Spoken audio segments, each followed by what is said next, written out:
Welcome to today's session on pneumatic control valve calibration. If you've ever wondered how to make sure your control valve responds accurately to signals, you're in the right place. In this video, we'll walk through a step-by-step guide that every technician should know. By the end, you'll understand the tools you need, the setup process, and the exact calibration steps to get perfect valve performance. So, grab your coffee and let's dive in. To perform this task, we need three main pieces of equipment. First, a control valve, which is the device we will be testing or calibrating. Second, a process calibrator, used to simulate signals like current during calibration. And third, a digital multimeter, which helps us to measure a current signal.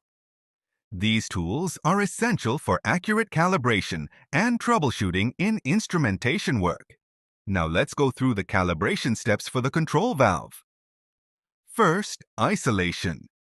Make sure the valve is disconnected from the process and the air supply is set as per the manufacturer's recommendation, usually around 20 psi. Next, connect source. Hook up the process calibrator to the IP converter or positioner terminals and set it to source current mode. Then, zero adjustment. Apply 4 mA signal and check that the valve is at the 0% position. Adjust the zero screw until the valve just starts to move. After that, span adjustment. Apply 20 mA signal and confirm the valve reaches 100% travel. Adjust the span screw so it aligns with the fully open position. Finally, linearity check. Test the valve at 25%, 50%, and 75% positions by applying 8 milliamps, 12 milliamps, and 16 milliamp signals to ensure smooth and linear movement. These steps help us achieve accurate calibration for proper valve operation. Question for you.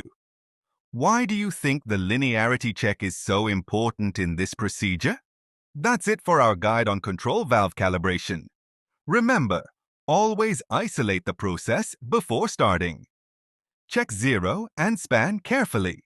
Verify linearity for accurate control. If you found this helpful, hit the like button, subscribe, and share this with your fellow engineers. Got questions or tips? Drop them in the comments below. We'd love to hear from you. Thanks for watching, and see you in the next video.